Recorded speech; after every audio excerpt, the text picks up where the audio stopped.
8 मात्रा का है जी। बहुत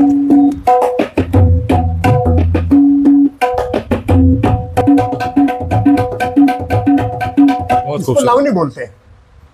तो दोस्तों, स्वागत है आपका एक नए ब्लॉग में। और आज आपके सामने हम एक ऐसी शख्सियत को लेके आए हैं जो कि सहारनपुर की नामी और गिरामी शख्सियत है और यहाँ के मशहूर तबला वादक हैं, और इनका नाम है उस्ताद इकबाल खान साहब। तो उस्ताद इकबाल खान साहब से आपको मुखातिब कराते हैं और जानते हैं उनके बारे में। तो इकबाल जी, थोड़ा अपने बारे में बताइए और अपनी जो कला है उसके बारे में बताइए। जी शुक्रिया, मेहरबानी, आपने मुझे मौका दिया इस मंच पर आने का। तो मैं तो बड़ा इस चीज़ के लिए आपका बड़ा शुक्रगुजार हूँ और बहुत ही आपका आभारी हूँ। पहली बात तो ये मैं आपको बता दूँ कि मैं सहारनपुर शहर से ही रहने वाला हूँ यहाँ का। और ये मेरा जो घर है, मेरा घराना जो है, ये बहुत पुराना घराना है। यहाँ सारा जो लोग मेरे पेरेंट्स, मेरे दादाजी, मेरे पिताजी, ताऊ जी, भाई, आगे मेरा बेटे, ये पोते, सब ये इसी संगीत में लगे हुए हैं। और ये मेरी यात्रा जो है, संगीत की जो यात्रा मेरी शुरू हुई, ये 1967 में शुरू हुई। क्योंकि मेरे फादर जो थे वो बॉम्बे में थे, तो मैं यहाँ से 1967 में लगभग मेरी उम्र जो थी 10 या 11 साल थी, तो मैं बॉम्बे चला गया फादर के पास। तो क्योंकि मेरा घराना तो गाने का है और सारंगी बजाते हैं सारे लोग। बड़े भाई साहब हमारे उस्ताद मकसूद हुसैन खान साहब जो है जी। वो हिंदुस्तान के एक बहुत मायनाज आर्टिस्ट थे, सारंगी वादक।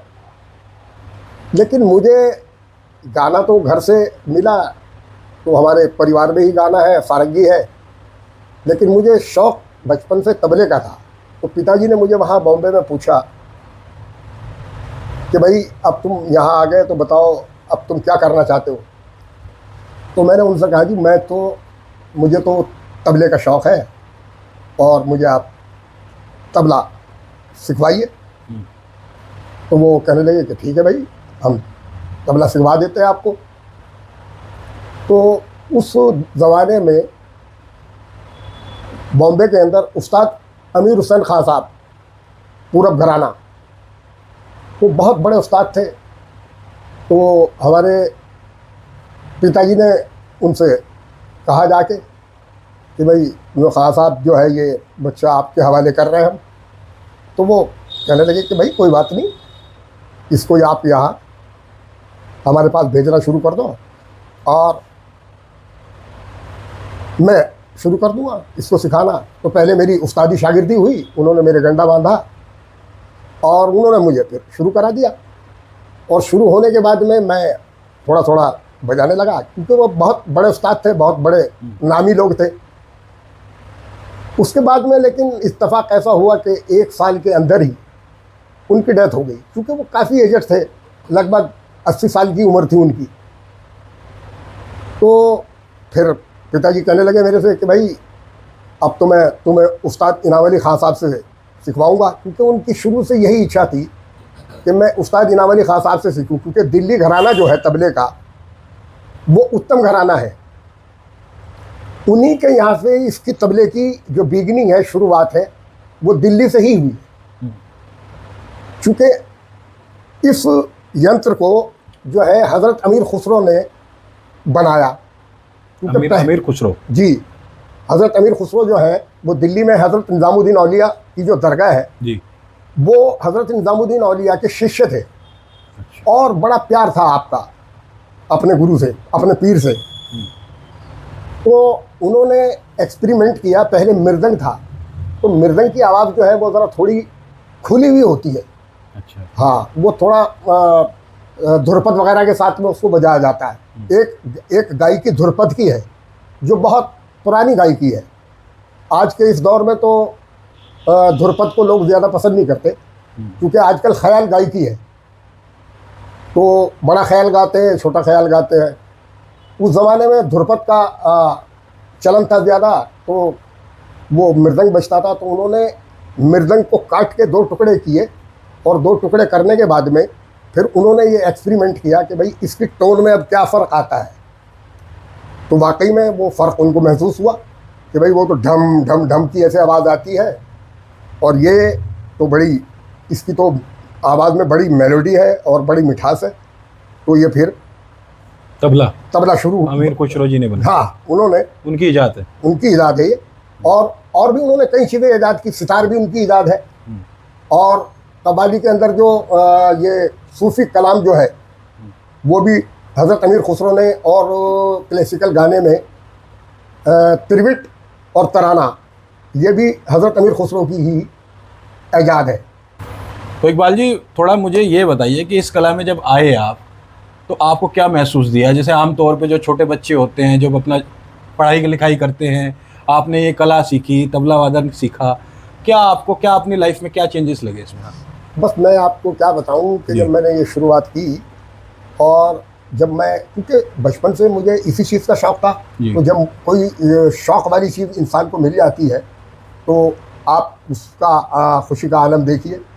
तो इतनी खुशी हुई मुझे कि मैं आपको शब्दों में बयान नहीं कर सकता। और उस खुशी के ही साथ साथ जो आगे बढ़ने के जो कार्य थे वो धीरे धीरे वो सब आगे चलते रहे। और जो मेरी ख्वाहिशें थी कि भाई मैं बड़े स्टेजों के ऊपर बजाऊं, बड़े सिंगरों के साथ प्ले करूं, और फिर एक मेरी जो दिलही एक तमन्ना थी वो ये थी कि भाई मैं फिल्म के अंदर जाके बजाऊं। ये जो इतने महान लोग हैं, मोहम्मद रफ़ी साहब हैं, लता जी हैं, आशा जी हैं, किशोर कुमार हैं, मन्ना दा हैं, ये ऐसे महान लोग हैं, तो इनके साथ बजाऊं। क्या आपने किसी पिक्चर वगैरह में? बहुत फिल्मों में बजाया मैंने। तो थोड़ा उनके बारे में बताइए। हाँ, तो जब मैंने ये ऑडिशन दिया, हमारी एक वहाँ एसोसिएशन थी बॉम्बे के अंदर, सिने म्यूजिशियन एसोसिएशन, CMA। तो उसमें मैं ऑडिशन देने के लिए गया, तो वहाँ बड़े धुरंधर लोग बैठे हुए थे जो ऑडिशन दे रहे थे।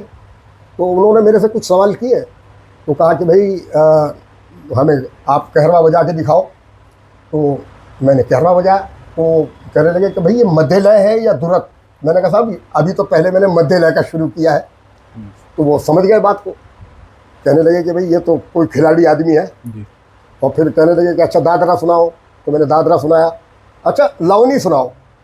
तो वो लावनी में एक अंतर यह है कि जो महाराष्ट्र में जो लावनी बजती है, महाराष्ट्र में, हाँ जी, तो वो बोल तो कहरवे के हैं, मात्रा तो 8 है, लेकिन उसका बजाने का तरीका अलग है।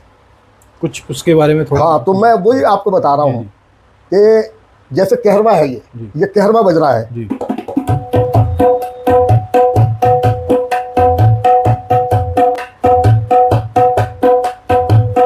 ये 8 मात्रा का है। अच्छा ये अभी जो है ये बरब्बर का बज रहा है, इसको बोलते हैं बरब्बर। और इससे पहले जो है मध्य लय में बजता है।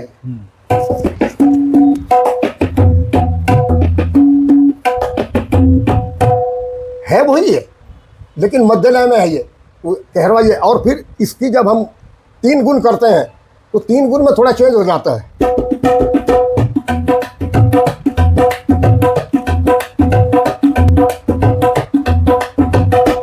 ये अंतर आ जाता है। अच्छा लावनी अब सुनिए आप।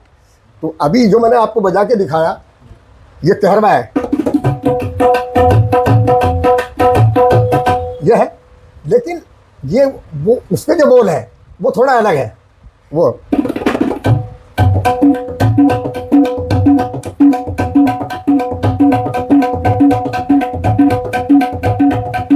इसको लावनी बोलते हैं।